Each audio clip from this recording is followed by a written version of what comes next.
Everybody, and welcome back into yet another fun and exciting intermediate math class. Today we're going to be continuing in chapter number 4, lesson number 6, and we'll be talking, kind of finishing talking about circles today. In the last lesson, we talked about just different vocabulary words that you need to know so that as we talk about circles, you'll kind of understand what exactly we're talking about. In this lesson, we're going to now kind of start talking about how to figure out problems using circles, things like area, what's called circumference, and then we're going to work a little bit with the compass as well. So let's go ahead and get started. Go ahead and look down there in your book on page 168, page 168.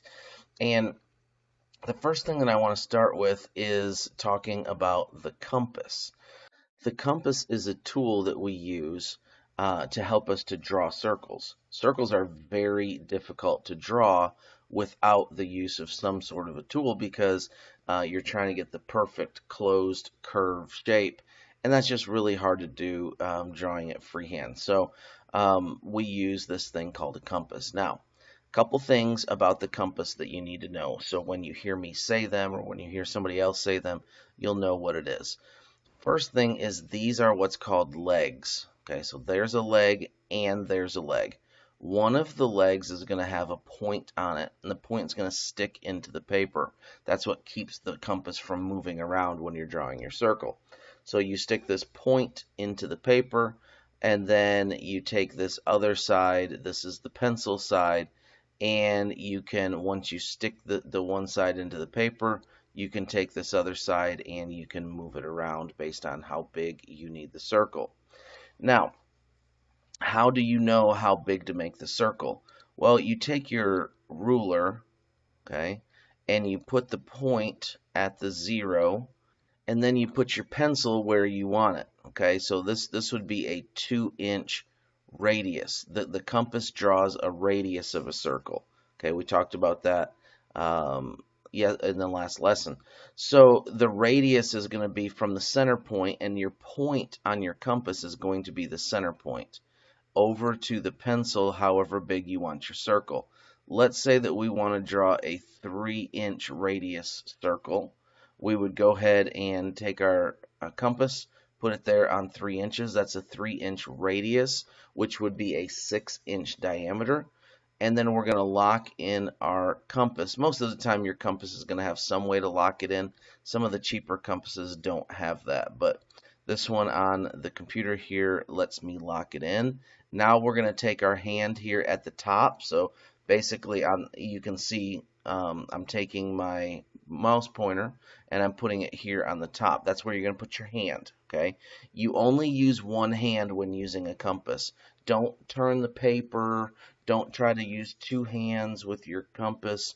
You just take one hand here on the top, steady your paper with the other hand, and then you take and you just go around in a circle, okay? And then that makes a perfect circle on your paper. So a few things to make sure that you remember from that is that you're going to be drawing a radius. So if we get back out our ruler, so we had a 3-inch radius. So in other words, from here, the center point, over to the circle is 3 inches. That means my diameter, if I measure this, is going to be 6 inches. So those are some very important things to remember about a compass. Two other things I want to share with you in this video is the circumference and the area of the circle. So to find the circumference is the distance around the circle. Think perimeter of the circle. Okay, so I'm just going to draw a little circle right here. It's not perfect, but we'll pretend like it's good. And then what the circumference is like this distance around your circle when you come back all the way around the circle. Well, the problem is you can't really bend your ruler. Maybe some of you have those bendy rulers, but you can't get it to become a perfect circle and to measure. It's not going to work. So how do I measure that? How do I measure that distance? Well, let's kind of skip down here for just a second. Way back, long time ago, they discovered that they kind of discovered, and it took a long time to really get it figured out, and we still don't have it totally figured out, because it's an irrational number. But they said, okay, the circle, that curve is consistent. Like, however big the diameter is, that curve of the circle is always consistent with the diameter. In other words, it shrinks, and in order to come all the way around, it's based on the radius, it's based on the diameter of your circle. So what they figured out was, they call it pi. All right, so pi, they use this symbol.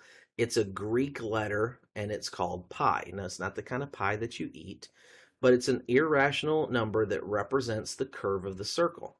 So what we do is we multiply by pi. So we take some formulas, basically, and we put pi into the formula, and that tells us what the circle is doing, what the distance around the circle is doing. Okay, like how long it is, or how much area is inside it. We can also figure that out using pi. So pi is great. You need to memorize pi. I mean, if you don't know it already, you must memorize that. Pi equals 3.14. And there is so much more to pi. That's why I put these dots.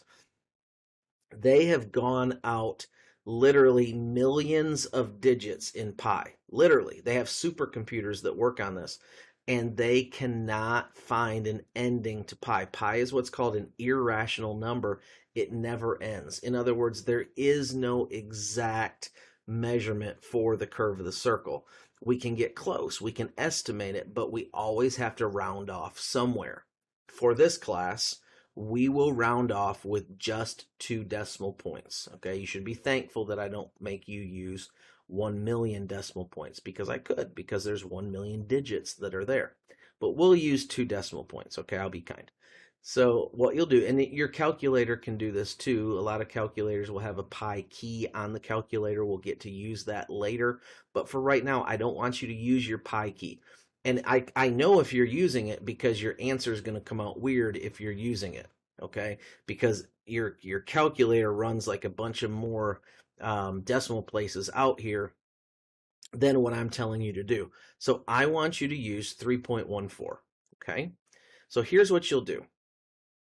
To find the circumference of a circle, you will use one of these 2 formulas, either pi d or pi times 2 radius. Pi d is diameter, and 2r is 2 radius. Remember when I told you that the 2 radius is actually just the d, right? 2 times radius equals diameter. So really, this is the same formula. I'm just giving it to you 2 different ways. So let's say that they give you, here's the question. They say the radius equals 3 centimeters. So here's what you would do. You would just plug this in. 3.14 times 2r. So you had to take this 3 times 2, 6. 6 is actually the diameter, right? Because to get the diameter, we multiply the radius by 2. I showed you that earlier. So what we would do is we would take 3.14 times 6. Plug that into your calculator, or just do the math, and you will get the answer. So if we do that right here, 6 times 4 is 24. 6 times 1 is 6, 8.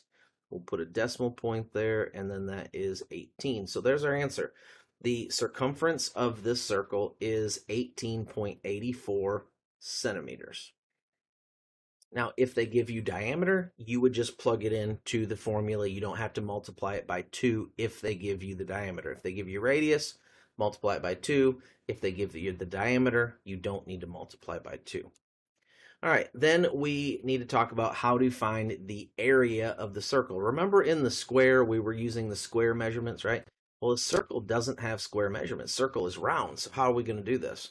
Well, we are going to use pi again, and by using pi, we will find the area of the circle when we multiply it by the radius squared. So I said the last one was the radius equals 3. I'm going to use that again, same circle. Now we're going to plug 3 into this formula. Notice that this is the radius this time. What if they give you diameter?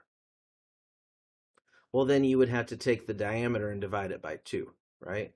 And get 3. That gives you your radius. So if they ever give you diameter, you have to take it to the radius. But you know how to do that, right? Just divide it by 2. All right, so go ahead and plug that in, and we're going to get pi times 3 squared. What does that mean? That means 3.14 times, what's 3 squared? 3 times 3 is 9. So now we would just do 3.14 times 9. Again, you can use your calculator on this if you want to. That'll save you a little bit of time, or if you know, just do it out. So 36, so 12, 27, 28. 28.26, and that would be, what did I give you that?